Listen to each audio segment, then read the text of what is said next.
तिथून उमरनाथ म्हणून आणखी पुढे आहे, त्याचं दर्शन करतात. त्याच्यानंतर मग मच्छिंद्रनाथ अडून 5 किलोमीटर आहे. असा ग्राउंड मारून मग घराकडे जातात.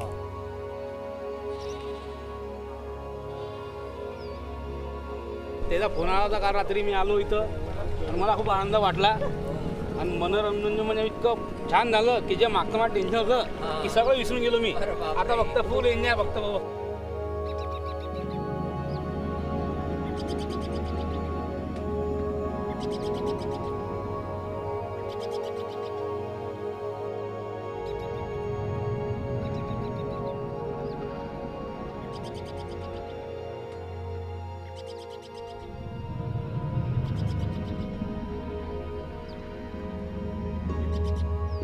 बघण्यासारखं देवाची देवदरी वगैरे लोक जातात सर्व महिन्यामध्ये महिनाभर जातात.